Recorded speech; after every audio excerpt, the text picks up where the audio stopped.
Bab 98. Aku ingin menjadi dewa pedang. Melihat Mileye menangis, semua orang di lapangan sedikit terkejut. Terutama Nadia Jiang dan lainnya, mereka sangat jelas tentang karakter Mileye. Dia adalah pria yang tidak memiliki air mata. Namun, pada saat ini, kata-kata Lin Siye membuatnya menangis. Ini menunjukkan betapa pentingnya posisi Lin Siye di hati Mileye. Gadis kecil itu juga sedikit terkejut. Dia tahu satu atau dua hal tentang Mileye dan dia baru saja menyaksikan seluruh pertempuran. Meskipun dia tidak menyukai Mileye, tapi dia harus mengatakan bahwa dia adalah laki-laki sejati, terutama keberaniannya untuk bertarung dan membunuh, yang tidak takut pada apapun yang membuatnya sedikit mengaguminya. Akan tetapi pada saat ini, hanya karena kata-kata Lin Siye, pria ini, harus diakui bahwa pria ini sangat peduli pada adiknya. Kepedulian yang benar-benar tulus. Air mata Lin Siye juga langsung mengalir. Dia hanya menatap Mileye seperti itu. "Kakak, aku juga ingin menjadi lebih kuat." Mileye terdiam. Lin Siye menyeka air mata di wajahnya. "Aku tidak ingin menjadi beban bagi kakak dan aku tidak ingin ditangkap oleh orang lain untuk mengancam kakak. Kakak, aku ingin menjadi lebih kuat dan aku ingin dapat membantu kamu di masa depan." Mileye berjalan ke arah Lin Siye dan dia dengan lembut menghapus air mata dari wajah Lin Siye. "Maafkan kakak yang tidak kompeten, di mana tidak bisa melindungimu dengan baik." Lin Siye menggelengkan kepalanya, air matanya tidak bisa berhenti jatuh. "Aku yang tidak berguna, aku hanya bisa mempersulit kakak sejak aku masih kecil, aku tidak berguna." Mileye tersenyum kecil, "Jangan menangis lagi, matamu sudah membengkak."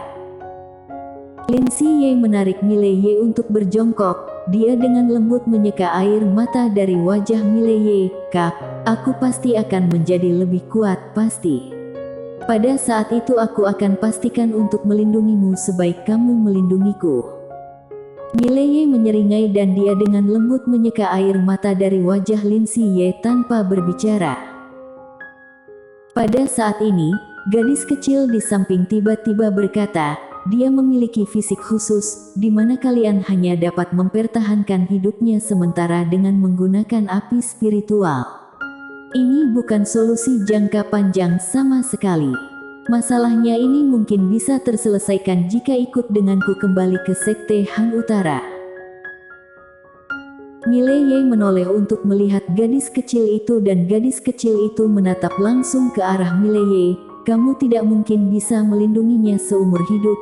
Dia harus memiliki kemampuan untuk melindungi dirinya sendiri dan jika dia bergabung dengan Sekte Han Utara, kami pasti akan melakukan semua yang kami bisa untuk merawatnya."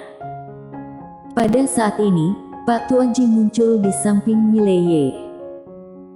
Mileye memandang Pak Tuaji dan Pak Tuaji melirik Lin Siye.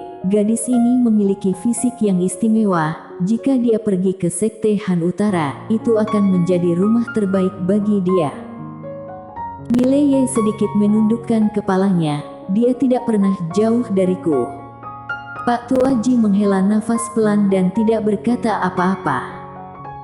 Pada saat ini, suara seorang gadis kecil tiba-tiba terdengar di benak Mileye. "Pernahkah kamu memikirkan situasi kamu saat ini? Bila dia tetap di sisimu, dia akan mati. Bila dia pergi ke Sekte Han Utara, kami pasti bisa melindunginya. Aku tahu kamu mencintainya, tapi jangan biarkan cinta ini menjadi egois." "Egois?" Mileye mengepalkan tangannya perlahan. Di lapangan, semua orang menatap Mileye. Setelah beberapa saat, Mileye tiba-tiba berbalik untuk melihat Lin Siye di depannya dan berkata sambil tersenyum, "Baik, kakak izinkan." Lin Siye tidak senang, melainkan menangis lebih kuat lagi. Karena ini berarti dia benar-benar meninggalkan kakaknya. Mileye mengusap kepala kecil Lin Siye dengan ringan dan berkata sambil tersenyum, "Jangan menangis lagi." Setelah mengatakan itu, dia menarik Lin Siye ke gadis kecil itu. "Senior, kuserahkan adikku padamu." Gadis kecil itu hendak memegang tangan Lin Siye, tapi pada saat ini Mileye tiba-tiba berkata, dia memiliki temperamen yang lemah dan tidak suka berkelahi. Jika dia pergi ke Sekte Han Utara, dia pasti akan diganggu. "Jangan khawatir." Gadis kecil itu menatap Mileye dengan dingin. "Jika dia pergi bersamaku ke Sekte Dingin Utara, tidak ada seorang pun di Sekte Dingin Utara yang akan berani menggertaknya." Mileye melirik gadis kecil itu, lalu dia berbalik dan meletakkan cincin di tangan Lin Siye. Cincin ini adalah yang dia sita sebelumnya dan di dalamnya adalah semua harta bendanya. Mileye menyeringai, "Setelah pergi ke Sekte Han Utara, jangan terlalu lembut. Jika ada yang menindasmu, kamu harus menindasnya kembali. Jika kamu tidak bisa mengalahkannya, kirim surat kepada kakak dan kakak akan membantumu, oke?"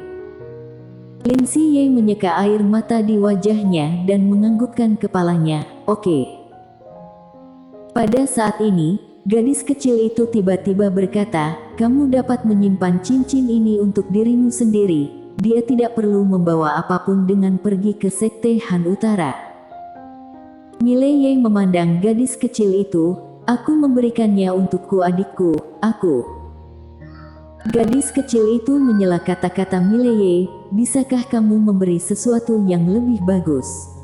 Aku merasa malu membiarkannya membawa sampah di dalam cincin ini ke Sekte Han Utara." Wajah Mileye penuh dengan garis-garis hitam. "Sialan, di dalam ini semuanya adalah senjata spiritual. Apakah ini adalah sampah?"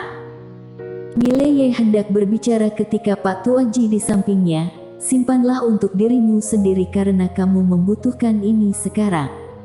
Setelah gadis ini pergi ke Sekte Han Utara, dia tidak akan kekurangan barang-barang ini.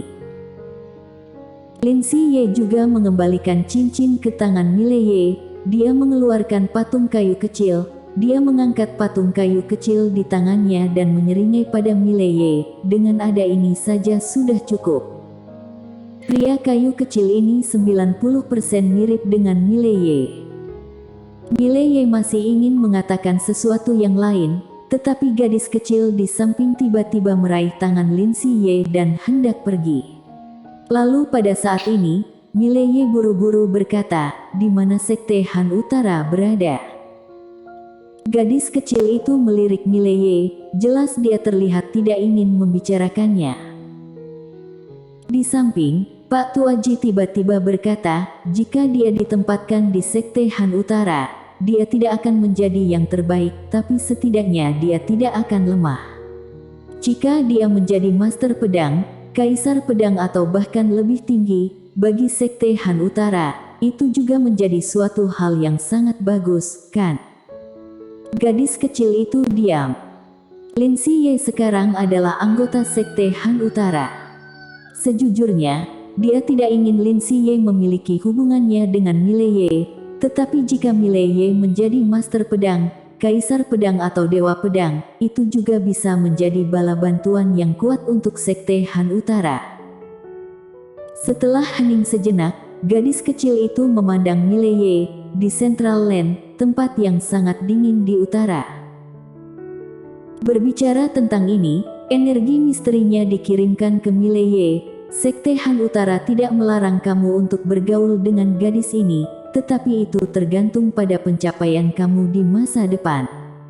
Jika kamu tidak bisa menjadi Master Pedang sebelum berusia 30 tahun, bahkan jika kamu datang, kamu hanya akan menjadi bebannya." Setelah dia selesai berbicara, dia menarik Lin Siye berbalik dan menghilang di ujung langit.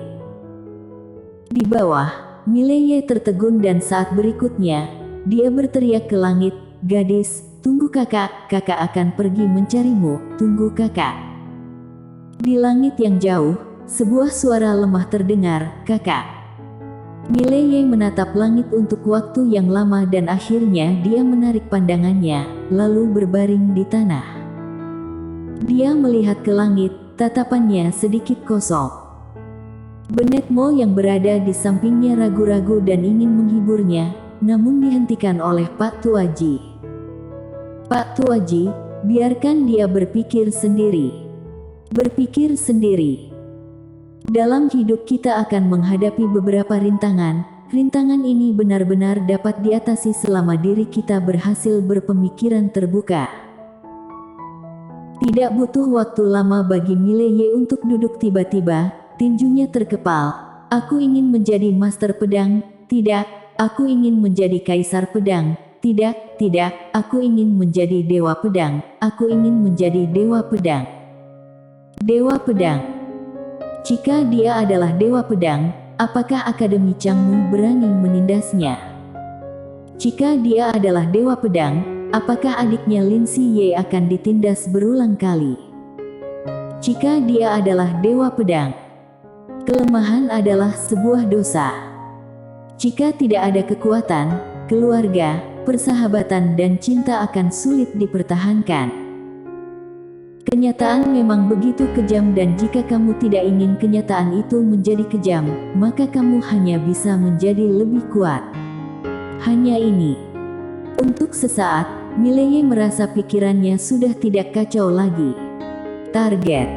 Kali ini, dia memiliki target nyata untuk dirinya sendiri. Menjadi dewa pedang.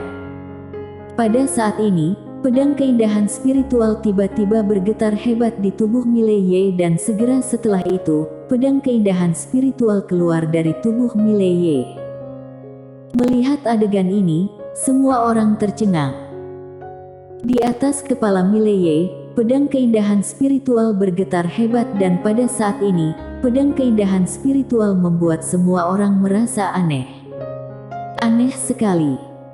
Tidak jauh, Pak Tuaji melirik Mileye dengan ekspresi yang agak rumit. Ketika dia akan berbicara, tanah tiba-tiba bergetar. Segera, pemandangan di sekitarnya terdistorsi. Melihat adegan ini, Pak Tuaji sedikit mengernyit, alam rahasia di sini akan segera menghilang. Ayo pergi. Setelah berbicara, tangan kanannya bergerak dan semua orang di lapangan langsung menghilang di tempatnya. Di luar alam rahasia, Pak Tuaji dan yang lainnya jatuh ke tanah, lalu tiba-tiba Pak Tuaji menoleh untuk melihat. Kurang satu orang. Kurang Mileye. Pak Tuaji tiba-tiba menoleh untuk melihat alam rahasia, tetapi alam rahasia telah menghilang dan ketika akan menembak, sebuah suara diam-diam memasuki pikiran Pak Tuaji. Setelah beberapa saat, Pak Tuaji berbisik, "Itu dia." Mileye tiba-tiba merasa kepalanya pusing dan sangat berat, seperti dipenuhi timah. Entah berapa lama waktu berlalu sebelum perasaan ini berangsur-angsur menghilang. Mileye menggelengkan kepalanya dengan kuat, dia membuka matanya dan pada saat ini, dia berada di sebuah gua, di depannya duduk seorang pria paruh baya, mengenakan jubah putih yang terlihat sangat elegan. Namun ini ilusi, tidak nyata. Mileye melihat sekeliling, lalu menatap pria paruh baya itu, "Senior."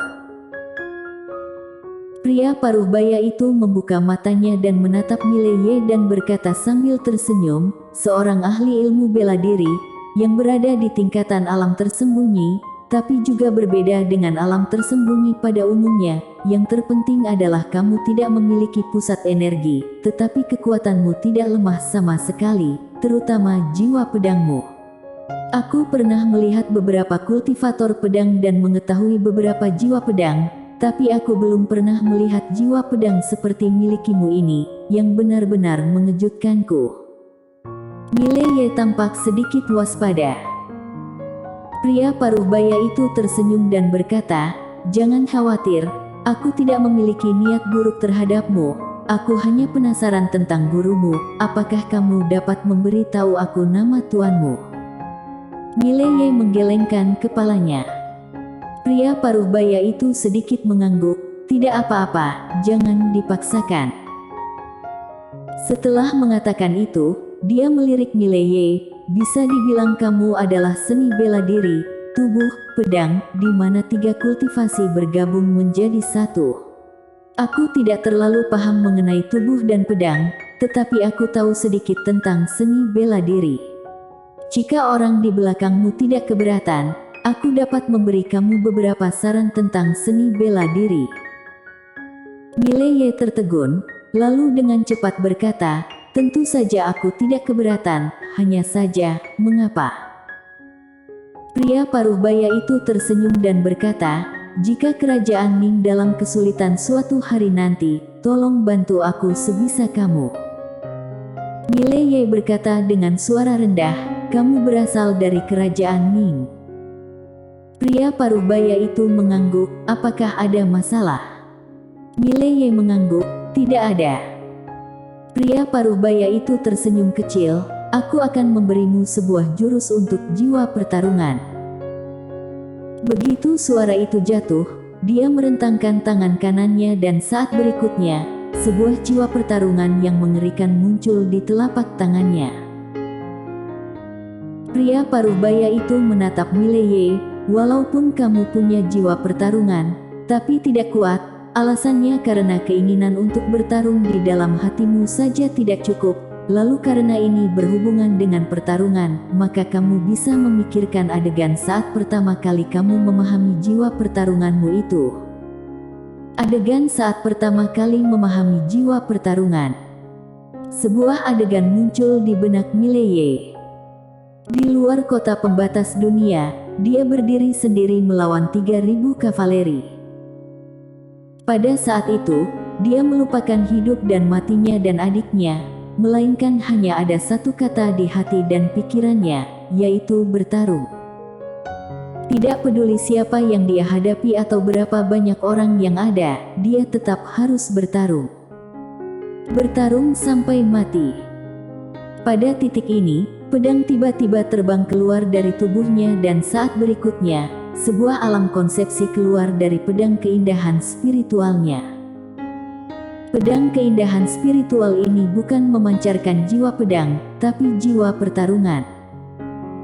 Di seberang Mileye, pria paruh baya itu tertegun, lalu berkata, apakah kamu melakukan kesalahan? Kamu berhenti lebih dulu, kita sedang berlatih seni bela diri, bukan Tao pedang. Bersambung.